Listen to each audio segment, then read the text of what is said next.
let's take a look at our top selections for Dan Illman, Mike Beer. The feature race at Churchill Downs on Saturday is the Grade 3 Mint Julep. Let's take a peek at the field for race number 9. Fillies and Mares going a mile and a 16th on the turf. Juliette Foxtrot, the number 2, 6-5 on the morning line. Deservedly so, Mike. Coming off the victory in the Grade 1, Jenny Wiley. She has good early speed, but this wasn't originally the plan. The reports were that Brad Cox wanted to ship her to Southern California. The blood work was off. This is plan B. All right, plan B, maybe that's a problem for her, Dan. Either way, based on overall form and perhaps the way this race is going to be run, she's way the horse to beat here. It looks like a pretty good spot. Perfect segue for our time-form U.S. pace projector, where you'll see Juliette Foxtrot in front. Crystal Ball will be making her turf debut if she runs in this race. She's the most likely pace presser. It'll be interesting to see if the 7 Flash and Dance can keep up early. She has shown speed against weaker competition. Yeah, the pace is going to be very interesting to see how it plays out. I don't know if anybody's really going to be that aggressive and go after Juliette Foxtrot early, Dan. And if they don't, and she gets control of this pace, she's going to be very, very hard to beat. A horse that might need some hitting up front is the number 1 Minted, going out for trainer Brendan Walsh. This horse made a successful seasonal debut at Churchill Downs on April the 30th. Boy, Arad Ortiz made all the right moves in that race, Mike. Yeah, he did. A little stumble at the start for her, Dan. It sort of left her at the back of the pack. That's sort of been the way that she runs, though. She doesn't get out of the gate great in her races. Boy, she just had a really good pace in front of her that day. I realized that the horse that was cutting the pace lasted for second. But that horse just doesn't seem very good to me. I don't know what to make of her, Dan. I think she has some talent. I just don't like the field she beat last time. She was able to save ground behind that fast pace. She went outside. Then she was able to alter course back to the rail. All the holes opened up. It resulted in a career best Beyer performance. The 4th horse came back to win a 2X with an 86 Beyer. Here's Juliette Foxtrot winning the Grade 1 Jenny Wiley over Yield and Going. This was her first start as a 6-year-old, and she just controlled this pace up front. Nobody went with her. And when you give her this kind of trip, she's very, very tough. Yeah, she is. And listen, I realize that this is a Grade 1 race, but this wasn't really a Grade 1 field, Dan. Micheline, to me, was probably the second best horse in the race. She didn't fire at all and finished last. And other than that, you know, this mare rather, just beat a couple of overrated Chad Brown horses. She's still good. I mean, she has the speed of this race. She's dropping out of a Grade 1 win. She's way the horse to beat in here. I don't feel like, you know, it's impossible for this field to beat her, but they're going to have to run. Hendy Woods, I know you've always been a big fan of, and she was a stakes winner last year at Indiana Grand, and she came back from Mark Casse with a really solid seasonal debut on May the 14th. She was able to save ground in behind the leaders. She got out into the clear. She's green. She changes leads about 1 million times in the stretch, but she was able to get it done, and I think she could build off that effort. I do too. And I actually feel like, I know the figure may not reflect it. I feel like she might have even taken a step forward in her 4-year-old debut last time. I did like her last year. I thought she ran really well in a couple of tough spots, in particular when she was behind Harvey's Little Goyle and the Regret. That race did not set up for her at all. She had no chance that day. I thought she ran okay. That race last time, man, that pace was fast and she was relatively close to it. She made the first run into it, took it over before they even got into the stretch. And I thought she was really game to hold on there. I think she ran better than it looks last time. Number 4, Vespa. Hard to, look at the form of these Uruguayan horses and figure out what we're going to get. But Vespa pulled off a 32-1 upset in her North American debut, and she beat 3 next out winners. The 4th place horse coming back to win a 1 other than with an 86 Beyer. Looks like a closing type.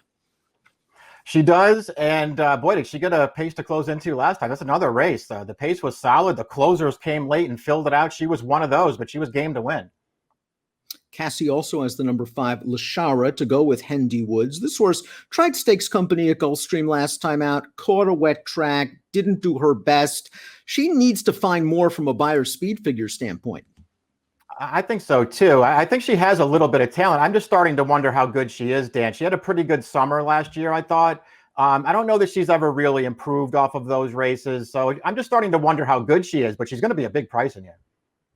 Brad Cox has Juliette Foxtrot. He also has a pretty nice filly in Dominga, and maybe the distance was just a little too far for her last time out. They tried a mile and a half. I liked her that day in the Bewitch, and maybe it was the combination of distance and Warlike Goddess, who is a very, very good horse, going 3 turns on the turf. I thought her race at the fairgrounds 2 starts back off the long layoff was pretty good and pretty game, and that 90 buyer, it's not far off some of the others in here. Yeah, I agree. I thought she ran well off the layoff, and that was a pretty long layoff she was returning from, too. I thought that effort was fine. Listen, I guess they were just taking a shot to see if she would stretch out last time. And all in all, I mean, it wasn't a terrible performance. I mean, I thought that pace was pretty solid, and they put her right up close to the pace that day before she got tired. I like her cutting back. Flash and Dance, the number 7, comes into this race off 3 consecutive victories against weaker horses. Let's go back to the start of that string at Kentucky Downs on September the 9th, and it looked like a concerted effort this day to get her on the front.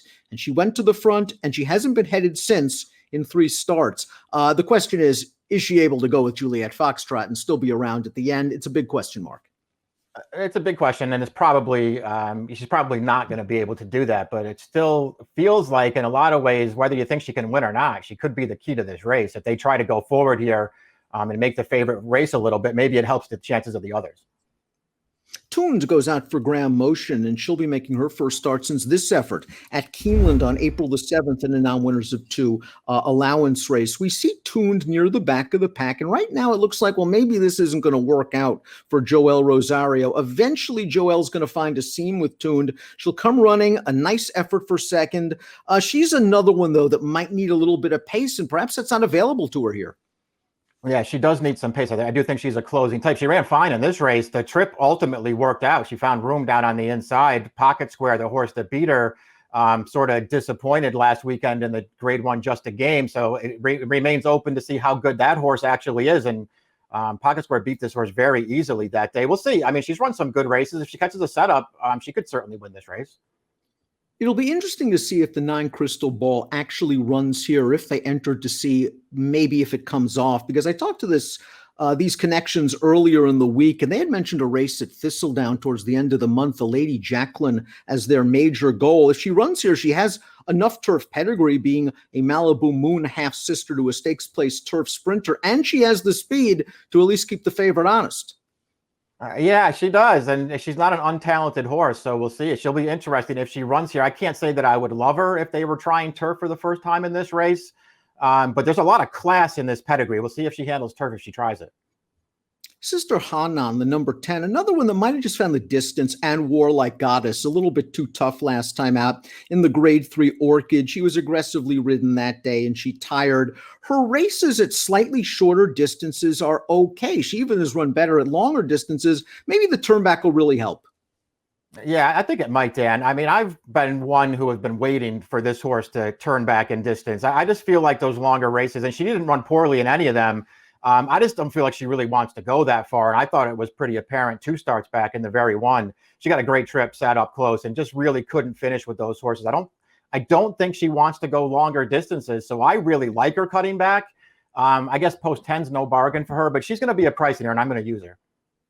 She's on the warpath, was beaten less than a length in this race last year while finishing ahead of your morning line favorite, Juliette Foxtrot. And I wonder if that last race was a prep. They cut her all the way back to 5.5 for her first start of the year. She ran just fine in a key race, and we saw change of control come back and win the Intercontinental up at Belmont with a 90 buyer.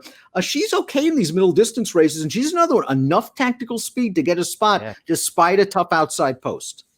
Yeah, again, the post could work against her, but she has really good tactical speed. She can get any kind of trip in this race. I feel like she's going to be a price. She's run plenty of races that I think make her competitive in here. There's a lot to like about this horse. Hard to be way against Juliette Foxtrot, considering she might have an insurmountable pace advantage, and she might be the best horse to begin with. But we'll take our shots. Let's take a look at our top picks. For the Grade 3 Mint Julep, you've always been a fan of Hendy Woods, and I like her tactical speed. She has way more tactical speed than my top pick, Minted, who's going to need some help. Yeah, I'm hoping that she gets the right trip in here and maybe improves one more time. Juliette Foxtrot, I guess she'll probably win, Dan. I got to be honest, I've never been a huge fan of hers. I know she's good, but I don't think she's some kind of standout in this division. So I'm willing to take a shot against her at a really short price. I have Hendy Woods in there as well. I really respect what she did last time out. And I think We still haven't yet to see her best. 3, 2, 10, and 1 for Mike. 1, 2, 3, 8 for me. It's the Grade 3 Mint Julep, the feature at Churchill Downs on Saturday. Good luck.